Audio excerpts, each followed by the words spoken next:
Part 20, Attributes. I was taken aback at this, and extremely shocked.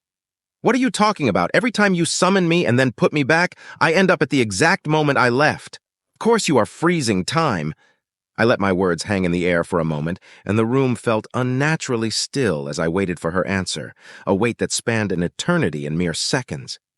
I have no idea what you are talking about, Jake. I have absolutely no way to stop time. No one does. It is impossible.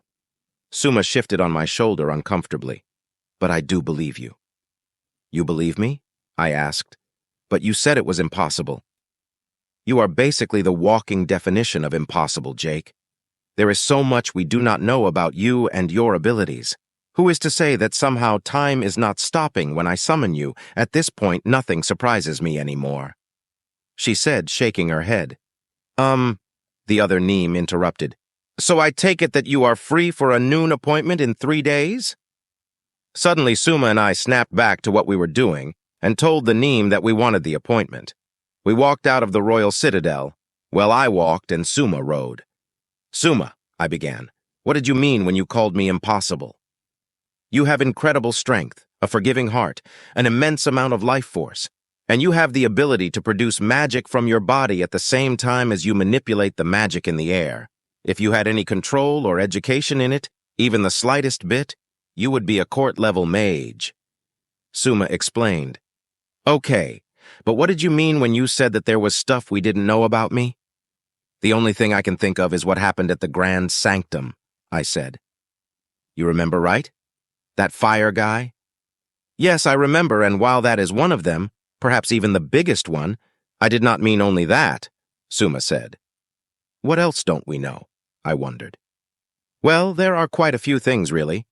Why a being born without magic suddenly develops into a prodigy, how you are able to understand me and the rest of my kind, despite never learning the language, and of course, there are things like your magical attributes.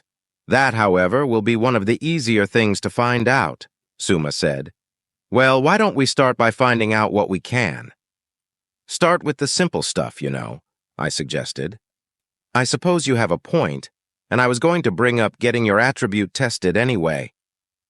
Suma started letting her thought trail off, but with a jolt, snapped back and started to explain. Oh, right, an attribute is... I cut her off. Actually, I have read enough manga and watched enough anime to know that much at least. An attribute is basically what I will be most gifted in, I said. Yes, exactly, Suma said. For a moment she had a look on her face like she wanted to ask a question, but she never did. So, what are we starting with? I asked. Finding out your attribute will be the easiest, but we will have to purchase a time slot with the equipment at the Grand Sanctum, Suma said. Alternatively, we could go to the city's library and try to find materials about the figure of flame we saw in the Grand Sanctum. What will they charge us for the time slot? I questioned. Most people will accept coins made from rare metals, but the far more common method to pay with is mana transference, she explained. How does that work? I asked. Well, most vendors and businesses have the containers that store mana, so when you pay for something, you just put in the required amount of mana, she said. What do they do with it? I wondered. Sell it to the army, trade it with other vendors, or use it in crafting magical tools or equipment, she said. So I could pay for it then? If you want, Suma said. All right then, let's go get my attribute tested. We started heading towards Suma's house so that I could put away my new shield and sword. Well, I say we, but really she just flew there, then summoned me and my stuff. Then she flew to the Grand Sanctum so I could be tested. After I reappeared, I looked around the large birdcage-like room. Is this where we were last time we came through here? No, but it does look rather similar. This is actually the opposite end of the building, Suma said from her perch nearby. So, what exactly happens during this test? I wondered. I do not know, Suma said simply. It caught my attention quite quickly to hear her say that. What do you mean you don't know? You suggested it. I said a bit worried. Yes, I know what it is, but not how it works. I was tested as a child. I do not remember much about what happened. She explained. Will it hurt? I asked. I do not know. Will they put me to sleep? I asked more nervously. Honestly, Jake, you are a mountain of muscle and magical power. Do not be such a skiddler. Suma teased. A what? It is a small amphibian that is known for running away from predators. Hardy har har, I said sarcastically. So, where do we go to get me tested? I asked, looking around the room again, this time for a sign or a help desk or something. I am not exactly sure. You should go left and I will go right. Let me know if you find anything, Suma said and flew off. I walked around for a while before seeing a nymph perched in the center of the room. I started to walk towards him, but as soon as I did, he squawked loudly and flew away. I kept going for a bit until Suma finally contacted me saying that she found the area. Oh, good, I said. The only thing I found was I was cut off halfway through by the sounds of flapping wings and shouts. Find that creature. It cannot have gotten far. Who would just let their familiar roam around like that? It could be dangerous. Suma, please summon me now, I said, not wanting to deal with that issue. Just as I began to vanish, I heard a voice shout, There it is! I was fully gone by the time they got to me. Ready to get tested, Jake? Suma asked excitedly. Yup, I said, deciding to forget about what just happened. We were led into a large room by a neem with almost completely white feathers. It was the first one I had seen with so little blue that at first I didn't even realize it was one. Looking closer, I saw that what little blue she did have was pale and cloudy. Over our mental connection, I asked Suma about it.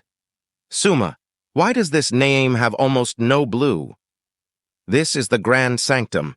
I do not know the specifics, but I do know that some who live and work here choose to have the color in their feathers removed completely or dyed white, Suma said. Why don't you know? I asked. It is a religious practice, and I do not attend the services of this temple. She explained. Her answer made sense. I couldn't expect her to know everything about her world. After all, there was plenty of stuff in mine I didn't know. The room we were in was large and tall, but in the center of the room was a table of sorts with several different colored gems adorning them. The table was solid all the way through, as if it were carved from a single block of stone and 2 feet tall. Off to the far sides of the room were smaller tables. Well, they were more like tall bumps in the floor, really, but they each had several gems as well. Place your hands on the gems one by one, the neem instructed.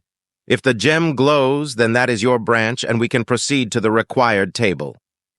Her voice was small and faint, but not timid. It was like she had never raised it in her whole life, sounding frail, yet with elegance.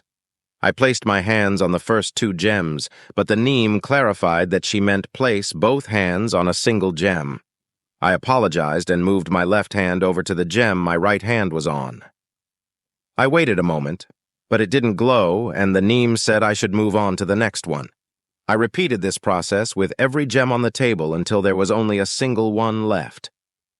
I guess that's my attribute, I said, placing a hand on the gem and tuning to the neem. The neem averted her gaze, as if to hide her face, and quietly said, You have my deepest sympathy. I am so sorry. Her voice sounded like she was sad. It broke as she spoke, and for a second I thought she was beginning to sing. However, she quickly regained her composure and apologized again. I am so very sorry, Sir Jake. Sorry, why? I asked, concerned. Jake, Suma said, sounding very upset herself. That is the gem of chaos. Okay, what's that mean? I asked, confused. It was the white neem that answered my question. The attributes of all living things fall under 2 broad categories, order and chaos. Almost everyone has some form of order magic. These common attributes include energy, body, nature, and mind. Each of these can be subdivided further. For instance, Miss Suma, what is your attribute? My attribute is healing, Suma said. It falls under the body type. Exactly. However, chaos types are exceedingly rare. There have only been 4 or 5 if you believe the legends chaos mages in recorded history. Some kinds of chaos magic are illegal. Anyone found practicing them is punished severely. The white neem concluded. What? So you're saying I might not even get to use my magic? I questioned, feeling a bit sad and angry. It is possible, she told me. I sighed. Well, we've come this far, I said, and laid my hand on the final gem. A dark blue and deep black glow emanated from the gem, and I heard an audible gasp from the white nymph. So, Is it the illegal type? I asked. We do not know. That gem only tells us that it is chaos, she explained. I looked over at Suma, who had been quiet this whole time, and saw her wide-eyed and looking like she was on the verge of a freak-out. She was staring off into space and breathing heavily. I placed a hand on her, and she jumped slightly in surprise, but soon leaned into my hand. She began to calm down, and we followed the nymph to another, smaller table. First, place your hands on the gem closest to you, she almost ordered. She sounded quite uncertain and nervous. I did as she said, but it didn't glow. She breathed a sigh of relief and relaxed her tense body. Okay, good, it's not the illegal attribute. Well, what is it? I asked, beginning to get exasperated. Place your hands on the gem directly to the left of the one you just touched, she said, much more relaxed. I did, and the gem glowed a navy blue. So, what kind is it? Part 21. Chaos ensues. Inversion magic, the white nymph said. Suma let out a deeply relieved sigh. Thank the dragons, Suma said. Is that good? I wondered. If you have to have chaos-type magic, then that would be preferred, Suma said. I've never met an inversion magic user. It's quite a rare attribute, the nymph noted. How rare? I asked. I've only ever heard of one who wasn't a dragon, she said, the familiar of the legendary court mage Ambos. So, what does it do? I asked. Inversion magic is unique in that it is the only known way for a mage to cast a spell outside of their normal types.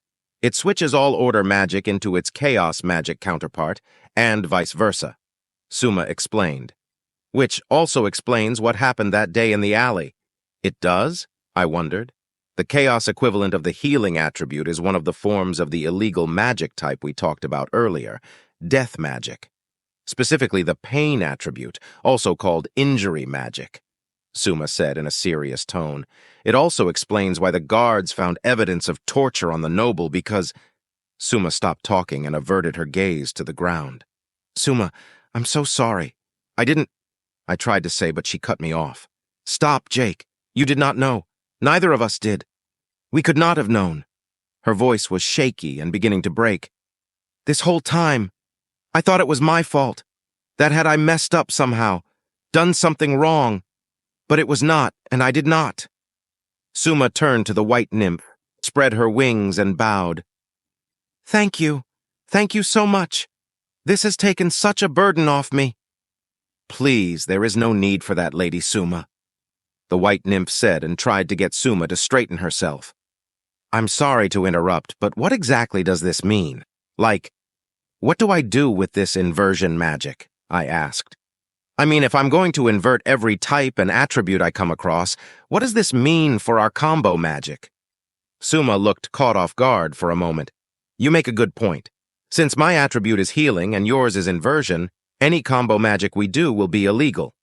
So, we won't have access to the biggest gun in our arsenal, I said. Wait, what does this mean about my spells? Will I still be allowed to do magic? I asked, a bit worried. It was the white nymph who answered my question. Oh yes, you will still be able to use magic. However, since you are a chaos magic user, you will not be able to perform any spells that use order magic, as it is your natural opposite. So, I can't use water or fire magic? I asked. Oh no, both chaos and order mages can manipulate the elements and energy. What you wouldn't be able to do is perform healing magic, or really any magic that is only possessed by order mages, like body magic and mind magic. However, energy and nature magic can be performed by both types of mages, the white nymph said. But you said earlier that they were order types? I pointed out. They are, she said, but that's just how I learned them. So can Neem who have those attributes use both chaos and order? I asked. No, while the attributes may exist in both types, they are technically using order magic, Suma said. So, does this mean I can only use spells that have to do with inversion magic? I asked. Of course not. You can use any type of chaos magic, Suma said. As long as it isn't illegal, that is, the other nymph added. Right, I said, a bit confused. They spent a few minutes explaining what types of magic I could legally use and which were forbidden by law. Apparently, there were not nearly as many known branches of chaos magic as there are order magic, and one of the branches was illegal entirely. I have access to 5 known branches, inversion, death, nature, energy, and wild. Death was ruled illegal, and any practice of it, or its subordinate attributes, war, pain, injury, plague, or famine, is punishable by imprisonment. Wild magic is a blanket term meaning unknown or unclassified. Anything that they don't know about or haven't studied is this type. Eventually, Suma and I said goodbye to the White Neem and headed to our training ground. We decided to walk to it. That way we could have a conversation about what we learned and how to proceed. "So, looks like I have some studying to do," I said.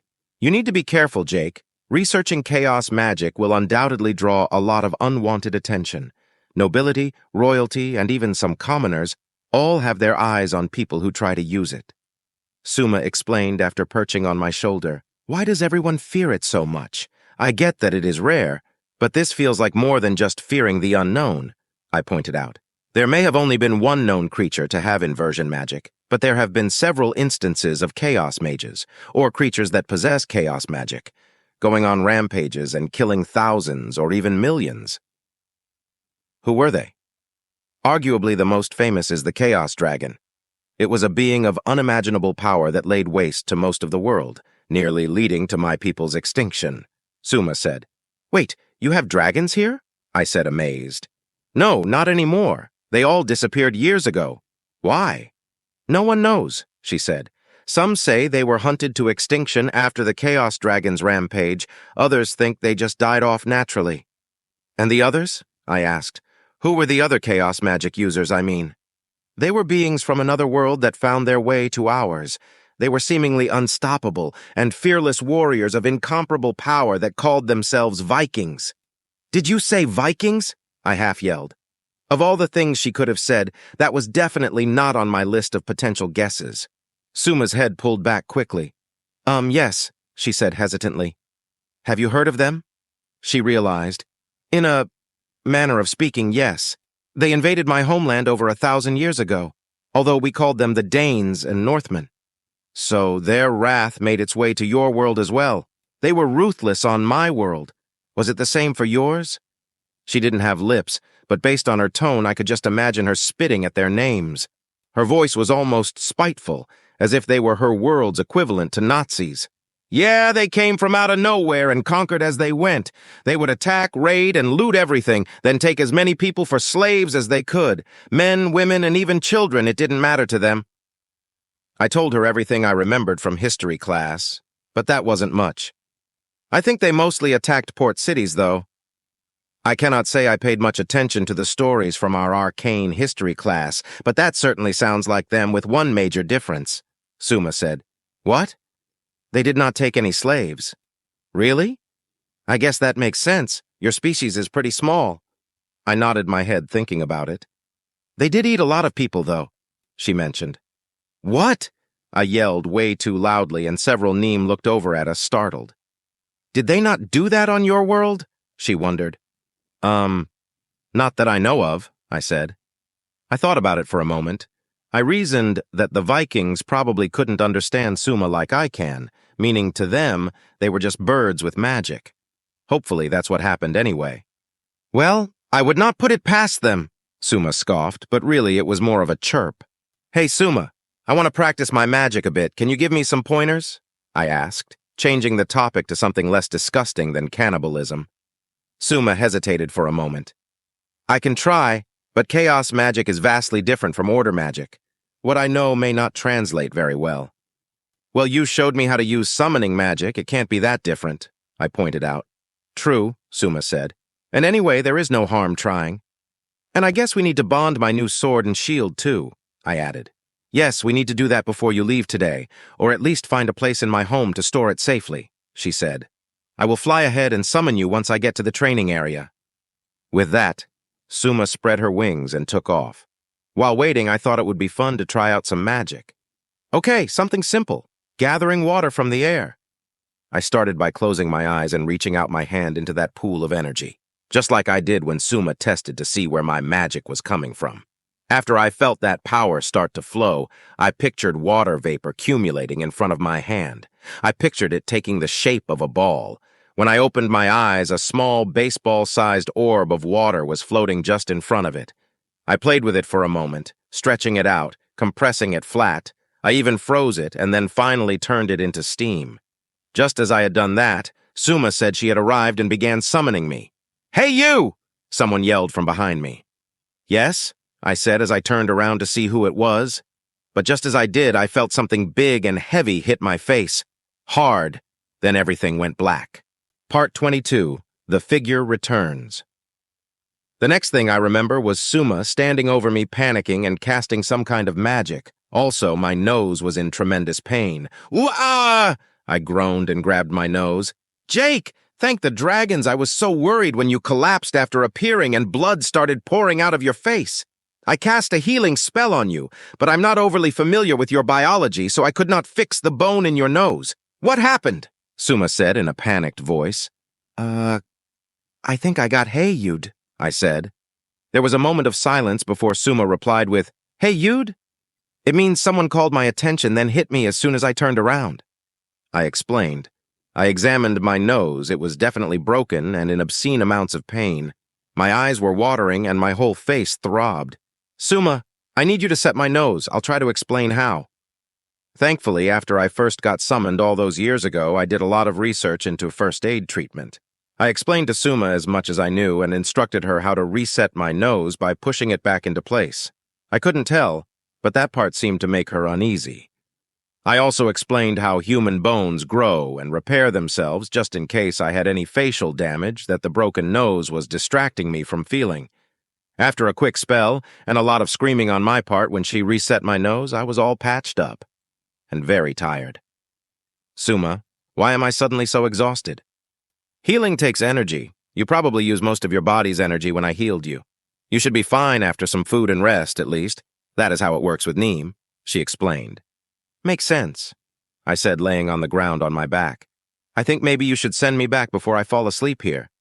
"Do you not wish to find out who—" "Hey, you?" Suma asked. "Not right now," I said, half asleep with my eyes already closed. "I know we said I would teach you magic, but I think maybe we should do it after you recover," Suma suggested. I didn't say anything back, I just grunted in agreement. Suma sent me back after that, and I reappeared back in my living room, still laying on the floor. Normally I would sleep in my bed, but instead I just grabbed one of the pillows from my couch and a blanket and slept on the floor so that I didn't have to move. I woke up 10 hours later absolutely starving, but with more energy and no pain. I ate 5 granola bars, 2 cups of instant ramen, a whole box of Pop-Tarts, and a bowl of cereal. Then I decided to call Suma and tell her that I was awake. "Suma, I just woke up. I'm feeling a lot better." There was no response. I figured she might have been asleep, so I would just call her later. I checked the time, 12:39 a.m. "Well, there goes my normal sleep schedule," I said disappointedly. "All that time in Suma's world is messing with my body clock." I wondered to myself what Suma's world's proper name was, as it hadn't occurred to me to ask, and decided I would next time I saw her. I checked my phone for the first time since I woke up. It said I had 12 missed calls from work and 3 from family and friends. "Great," I moaned. "I can't call them back now, they are all asleep. I guess I can later." Until then, I had some cleaning and junk to do. I put away my dishes, then searched for cool names for my sword and shield online, and topped it all off with watching TV until 9 a.m. Finally, I called back most of the people who called me. It was mostly my mom asking how my day was and a friend wanting to know if I was free that weekend, but I knew my work wasn't calling about that. I had missed an entire day and hadn't called anyone to let them know I wasn't coming in. I called my boss back at about 11 o'clock and prepared myself for the worst. "Jake?" He answered the phone. "Hey, Mr. Vidal," I said, trying to sound much calmer than I actually was. "Jake, are you okay? You missed work yesterday and didn't call anyone," he asked. Yeah, sorry about that. I was with a friend and someone knocked me out. I spent several hours passed out from pain meds. I only woke up last night at midnight," I explained. "You were attacked? Are you all right?" he asked. "I'm fine now. The doctor had thought I broke my nose, but luckily I got away with only a mild concussion." I lied. "You shouldn't sleep with a concussion, Jake," Mr. Vidal said. "Yeah, but those meds didn't give much of a choice." I laughed. "Well, are you going to be able to come in to work today?" he asked. "Yes, sir. I will see you in a bit," I said. We said goodbye, and I hung up the phone. I decided to try and call Suma again. Hey, Suma, are you there? I heard a yawn followed by, Hello, Jake. Feeling better? Yeah, I'm fine now. Hey, can you summon me in about 10 minutes? Sure, I suppose I can. Why? She asked sleepily. I want to name my sword and shield, and I finally picked them. I just need a few minutes to get ready. Okay, she said. Just let me know when you are ready. With that, I went around my house grabbing a few things I thought might come in handy and throwing them into my backpack. Okay, Suma, I'm ready. My feet, legs, torso, and finally head all disappeared, and the world went black. Normally, when I am summoned, it's like a long blink. Then I'm in Suma's world, but this time was different. I stayed in that blackness for longer, too long. I began to panic, but calmed down once I saw the light. Literally, I saw a small flicker of light distantly in that endless dark void. Sentinel! The light called out to me in a thunderous voice. It echoed in my ears and my mind, as if it were both telepathy and a physical sound. Some force began to draw me closer to the light, like I was falling towards it. What is going on? I wondered. I felt strangely calm despite having no idea what was happening. Once I got close enough, I realized what the light was. It was the figure of flame that had been there when Suma named me. This time I could see it much more clearly. It was humanoid for the most part, but had colossal leathery wings and a python-sized tail with spikes at the end. It was made entirely out of what seemed to be fire or raw energy. Looking at it felt like staring at the sun. Sentinel! It called out again, but softer this time, and its voice was more human now. What are you? I asked as I came to a floating stop before it. I was maybe 20 feet away from him. And I saw that its body was shifting and remolding itself. Parts of it would be fairly human, then immediately shift to something more reptilian. I am, it said in a human voice, but instantly it switched to the thunderous voice again, and its head took on more reptilian features. Your doom! The head transformed back into a humanish shape and spoke once again with a calm voice. Your friend. You have a real Dr. Jekyll and Mr. Hyde thing going on there. Just as I said that, I started falling again, this time away from the figure. Kill! Protect! The figure said just as my eyes opened and I was staring at Suma, who was perched on a tree branch a few feet away. So you decided on a name then? She said cheerfully. If you love engaging stories like this, make sure to like, subscribe, and turn on notifications to stay updated with all the latest episodes from FY Stories.